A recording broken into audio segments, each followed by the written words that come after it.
پیارے آقا حضرت محمد مصطفیٰ صلی اللہ علیہ وآلہ وسلم اللہ کے سب سے محبوب نبی ہیں۔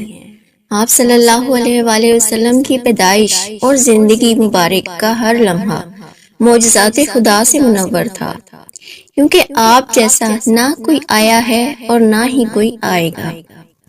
حضرت حسان رضی اللہ تعالیٰ عنہ جو اسلام کے پہلے شاعر تھے، حضور نبی کریم صلی اللہ علیہ وآلہ وسلم کی شان اقدس میں یہ نعتیہ کلام پڑھا کرتے تھے کہ حضور صلی اللہ علیہ وآلہ وسلم جیسا حسین و جمیل کسی ماں نے جنا ہے اور نہ ہی کوئی ماں جنے گی۔ جب نبی کریم صلی اللہ علیہ وآلہ وسلم اپنی والدہ ماجدہ حضرت بی بی آمنہ علیہ السلام کے شکم مبارک میں تھے تو بی بی آمنہ کی پیشانی پر نور کی مانند چمکتے دکھائی دیتے تھے۔ بی بی آمنہ کہیں بھی تشریف لے جاتی تو بادل آپ پر سایہ کرتے، درخت جھک کر سلام پیش کرتے اور پتھر بول کر سلامتی بھیجتے۔ جب نبی کریم صلی اللہ علیہ وآلہ وسلم کی پیدائش مبارک ہوئی تو پورے آسمان پر نور ہی نور پھیل گیا۔ دنیا کے تمام بت اور مجسمے اوندھے منہ گر پڑے۔ حضرت جبرائیل امین نے مشرق و مغرب، شمال و جنوب میں جشن ولادت مصطفیٰ صلی اللہ علیہ وآلہ وسلم کی خوشی میں جھنڈے لگائے۔ فرشتے آپ صلی اللہ علیہ وآلہ وسلم کے استقبال کے لیے آسمانوں سے قطاروں کی شکل میں نازل ہوئے اور ہر اندھیرا اجالے میں تبدیل ہو گیا۔ حضور نبی کریم صلی اللہ علیہ وآلہ وسلم کی ولادت باسعادت کے متعلق آپ صلی اللہ علیہ وآلہ وسلم کے دادا جان حضرت عبد المطلب فرماتے ہیں کہ میں کعبۃ اللہ کا طواف کر رہا تھا کہ اچانک میں نے دیکھا کہ کعبہ چاروں طرف سے جھکا اور مقام ابراہیم میں سجدہ کرنے لگا۔ اس دوران کعبہ سے تکبیر کی صدائیں سنائی دے رہی تھیں۔ پھر میں نے دیکھا کہ کعبہ سیدھا کھڑا ہوا اور اس نے آواز لگائی، سب تعریفیں اس اللہ کے لیے ہیں جس نے مجھے محمد صلی اللہ علیہ وآلہ وسلم کے ساتھ مخصوص فرمایا۔ حضور سرور کائنات محمد مصطفیٰ صلی اللہ علیہ وآلہ وسلم کے دادا جان فرماتے ہیں کہ میں نے ارکان کعبہ کو آپس میں ایک دوسرے پر سلام بھیجتے سنا۔ جب میں باب صفا سے باہر کی جانب گیا تو زمین کی ہر چیز مجھے تکبیر و حمد کرتے دکھائی دی۔ پھر میں نے یہ آواز سنی، یعنی تمہارے پاس رسول صلی اللہ علیہ وآلہ وسلم تشریف لے آئے ہیں۔ جب میری نگاہ بتوں کی جانب مرکوز ہوئی تو سب کے سب بت اوندے منہ گر پڑے تھے۔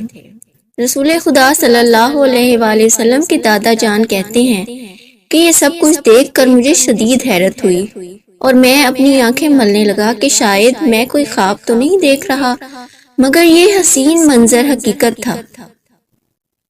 اس کے بعد جب میں گھر پہنچا تو میں نے گھر کے اطراف میں عجیب و غریب نورانی پرندے طواف کرتے ہوئے دیکھے جو کہ فرشتے تھے۔ گھر کے اندر سے مشک و عنبر سے بھی میٹھی خوشبو آ رہی تھی۔ میں نے دروازہ کھٹکھٹایا تو میری بیٹی آمنہ سلام اللہ علیہا تشریف لائیں اور دروازہ کھولا۔ حضور سرور کائنات صلی اللہ علیہ وآلہ وسلم کی والدہ ماجدہ حضرت بی بی آمنہ سلام اللہ علیہا کی پیشانی پر ایک نور چمکتا دکھائی دیتا تھا۔ حضرت عبد المطلب رضی اللہ تعالیٰ عنہ فرماتے ہیں کہ میں نے دیکھا کہ بی بی آمنہ کے چہرے پر کوئی ذوق یا کمزوری وغیرہ کا اثر نہیں تھا اور بی بی آمنہ کی پیشانی سے جو نور چمکتا دکھائی دیتا تھا وہ نظر نہ آیا۔ حضرت عبد المطلب نے پوچھا، بیٹی آمنہ تمہاری پیشانی کا نور کہاں ہے؟ تو بی بی آمنہ سلام اللہ علیہا فرمانے لگی، اے میرے پیارے بابا جان، اب سے کچھ ہی دیر پہلے میں نے ایک بچے کو جنم دیا ہے۔ وہ نور میرا بیٹا ہی تھا جو اب دنیا میں تشریف لا چکا ہے، اس لیے پیشانی پر وہ نور دکھائی نہیں دے رہا۔ حضور سرور کائنات صلی اللہ علیہ وآلہ وسلم کی پیدائش ایک معجزہ تھی۔ آپ کی والدہ کو بچہ پیدا ہوتے وقت کی تکلیف محسوس تک نہ ہوئی اور آپ بالکل پاک صاف اور چمکتے ہوئے اس دنیا میں تشریف لے آئے۔ بی بی آمنہ سلام اللہ علیہا فرماتی ہیں کہ نبی کریم صلی اللہ علیہ وآلہ وسلم کی پیدائش کے بعد ایک غیبی آواز سنائی دی اور میں نے سنا کہ پکارنے والا کہہ رہا تھا کہ اس کا نام محمد صلی اللہ علیہ وآلہ وسلم رکھنا۔ یہ بچہ وہی ہے جس کا ساری دنیا کو انتظار تھا، جو دنیا کے اندھیروں اور کفر و جہالت کا خاتمہ کرے گا۔ یہ بچہ وہ آخری نبی ہے جس کی تشریف آوری کی خبر تمام انبیاء کرام علیہ السلام دیتے رہے۔ اس کا نام آسمانوں پر محمود ہے اور تورات میں مبید ہے، زبور میں ہادی ہے، انجیل میں احمد اور قرآن میں طٰہٰ، یاسین اور محمد صلی اللہ علیہ وآلہ وسلم ہے۔ حضرت شیخ عبدالحق محدث دہلوی رحمۃ اللہ علیہ فرماتے ہیں کہ حضرت صلی اللہ علیہ وآلہ وسلم کی ولادت کے سلسلے میں آیات و کرامات بے شمار ہیں، جن میں سے ایوان کسریٰ لرز اٹھا اور اس کے 14 کنگرے گر گئے، اور فارسیوں کا آتش کدہ بجھ گیا جو کہ 1000 سال سے گرم تھا۔ جب حضور اکرم صلی اللہ علیہ وآلہ وسلم پیدا ہوئے تو اللہ تعالیٰ نے آپ کو پاکیزہ بدن اور تیز بو کستوری کی طرح خوشبودار اور ختنہ شدہ، چہرہ نورانی، آنکھیں سرمگی، دونوں شانوں کے درمیان مہر نبوت درخشاں پیدا فرمایا۔ حضور صلی اللہ علیہ وآلہ وسلم کی ولادت پر اللہ تعالیٰ نے آپ کی والدہ ماجدہ پر ایک روشن بادل ظاہر فرمایا۔ اعلان ہوا کہ محمد صلی اللہ علیہ وآلہ وسلم کو مشرق و مغرب اور سمندروں کی بھی سیر کراؤ، تاکہ تمام کائنات کو ان کا نام اور حلیہ اور ان کی صفات معلوم ہو جائیں، اور ان کو تمام جاندار مخلوق یعنی جن و انس اور ملائکہ اور چرند پرندوں کے سامنے پیش کرو، اور تمام انبیاء کرام کے اخلاق حسنہ سے مزین کرو۔ اور اس کے بعد وہ بادل چھٹ گئے، ستارے قریب آ گئے، اور منادی نے اعلان کیا کہ واہ واہ، کیا خوب!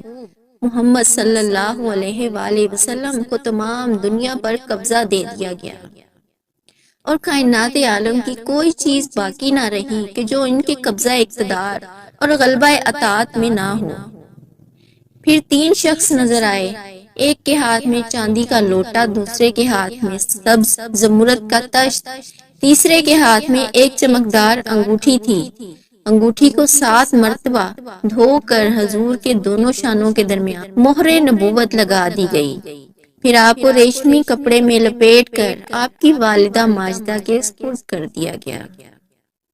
ولادت شریف کے وقت غیب سے عجیب و غریب امور ظاہر ہوئے، اور آپ صلی اللہ علیہ وآلہ وسلم کے نور سے حرم شریف کی پست زمین اور ٹیلے روشن ہو گئے، اور آپ کے ساتھ ایک ایسا نور خارج ہوا کہ شام کے محلات نظر آ گئے، اور آسمانوں پر پہلے شیاطین چلے جاتے تھے اور کاہنوں کو بعض مغیبات کی خبر دے دیتے تھے، اور وہ لوگوں کو کچھ اپنی طرف سے ملا کر بتا دیا کرتے تھے۔ لیکن حضور اکرم صلی اللہ علیہ وآلہ وسلم کی آمد سے آسمانوں میں ان کا آنا جانا بند ہو گیا، اور آسمانوں کی حفاظت شہاب ثاقب سے کر دی گئی۔